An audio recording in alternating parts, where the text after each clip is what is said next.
మనిషికి డబ్బు కంటే గొప్పది ఏదీ లేదనుకుంటాడు.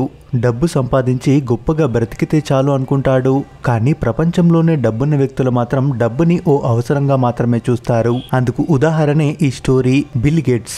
ఈయన గురించి మనకి తెలిసిందే. ప్రపంచంలోనే అత్యంత ధనవంతుల్లో ఈయన ఒకరు. అయితే ఓ కాలేజీలో జరిగిన ప్రోగ్రామ్ కి ఆయన ఇచ్చిన ఓ ఇంటర్వ్యూలో ఇంటర్వ్యూయర్, మీరు ఇంత సంపాదించారు, మీకన్నా ఈ ప్రపంచంలో ధనవంతుడు ఉన్నారా అని అడిగాడు. అందుకు బిల్ గేట్స్ ఎందుకు లేడు, ఉన్నాడు అంటూ వినమ్రంగా సమాధానమిచ్చాడు. అది కూడా ఓ కుర్రాడు. అప్పటికి నేను ఇంకా మైక్రోసాఫ్ట్ ని స్థాపించలేదు.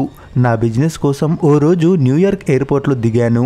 అయితే నాకు పేపర్ చదవడం అలవాటు. ప్రత్యేకంగా బిజినెస్ న్యూస్ చూడకపోతే మనసు కుదుటగా ఉండదు. జేబులు తడిమి చూసుకున్నా, కానీ నా దగ్గర డబ్బు లేదు. మనసేమో పేపర్ చదవమంటూ గోల చేయడంతో లేచి పక్కనే ఉన్న ఓ స్టాల్ దగ్గర ఆగాను. అక్కడ ఓ కుర్రాడు పేపర్స్ అమ్ముతున్నాడు. పేపర్ కొనేంత డబ్బు నా దగ్గర లేదు కాబట్టి వేలాడదీసిన పేపర్ ని చదవడం మొదలు పెట్టాను. అది గమనించిన ఆ కుర్రాడు, ఏంటి సార్ పేపర్ కావాలా అని అడిగాడు. లేదు అంటూ సమాధానమిచ్చి అక్కడి నుండి తిరిగి మళ్ళీ అదే స్టాల్ దగ్గర ఆగాను. అప్పటికి ఆ కుర్రాడు ఏదో పని చేసుకుంటున్నాడు. అదే సరైన టైం అనుకుని మళ్ళీ పేపర్ చదవడం మొదలు పెట్టాను. ఈసారి ఆ కుర్రాడు బయటకు వచ్చి, పేపర్ కావాలంటే కొనుక్కోండి, లేదంటే ఇక్కడ నుండి వెళ్ళిపోండి సార్ అన్నాడు.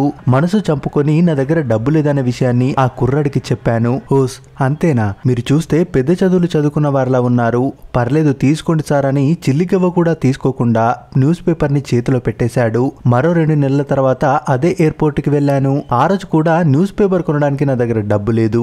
ఆ కుర్రాడే నన్ను గుర్తుపట్టి పర్లేదు తీసుకోండి సార్ అని ఇచ్చాడు. ఎంత వద్దని చెప్పినా వినకుండా మీలాంటోళ్లకు ఉపయోగపడుతుంది అంటూ ఇచ్చేశాడు. ఇక ఇది జరిగి 20 ఏళ్ల తర్వాత బిల్ గేట్స్ జీవితమే మారిపోయింది. మైక్రోసాఫ్ట్ అంచెలంచెలుగా ఎదిగి ప్రపంచంలోనే రిచెస్ట్ పర్సన్ గా ఎదిగాడు బిల్ గేట్స్. అయితే ఓ రోజు తన ఆర్టికల్ న్యూస్ పేపర్ లో చూసి 20 ఏళ్ల ముందు జరిగిన సంఘటనలు గుర్తుకొచ్చాయి. దాంతో ఆ కుర్రాడిని వెతికే పనిలో పడ్డాడు. అతని రుణం ఎలాగైనా తీర్చుకోవాలని నెల రోజుల పాటు వెతికాడు. చివరికి ఆ కుర్రాడు కనిపించాడు. అతని దగ్గరికి వెళ్లి, బాబు నేను మీకు తెలుసా అన్నాడు. అదేం ప్రశ్న సార్, మీరు తెలియని వారు ఉంటారా అంటూ సమాధానమిచ్చాడు ఆ కుర్రాడు. పోనీ నువ్వు నాకు చేసిన సాయం గుర్తుందా అని అడిగాడు బిల్ గేట్స్. ఉంది సార్, మీరు నా దగ్గర పేపర్ తీసుకున్నారు, అప్పుడు మీ దగ్గర డబ్బు లేదని నేను ఫ్రీగా ఇచ్చేశానన్నాడు. అందుకు బిల్ గేట్స్, నువ్వు చేసిన సాయానికి ప్రతిగా నేను ఏం చేయాలో చెప్పు, నీకేం కావాలన్నా అడుగు అన్నాడు. అందుకు ఆ కుర్రాడు, ఒకప్పుడు మీ దగ్గర డబ్బు లేదు కాబట్టి నా సాయం పొందారు, ఇప్పుడు ధనవంతులయ్యారు కాబట్టి నాకు సాయం చేయాలనుకుంటున్నారు, కానీ నేను డబ్బుల కోసమో మీ మెప్పు కోసమో సాయం చేయలేదు, మీకు ఉపయోగపడుతుంది కాబట్టి చేశానంటూ సమాధానమిచ్చాడు. ఆ సమాధానంతో బిల్ గేట్స్ కి జీవితం అంటే ఏంటో అర్థమైంది. డబ్బు లేని వాళ్ళు చేసే సాయం కంటే డబ్బున్న వాళ్ళు చేసే సాయం ఎలా గొప్పదవుతుంది అనే వాస్తవాన్ని తెలుసుకున్నాడు.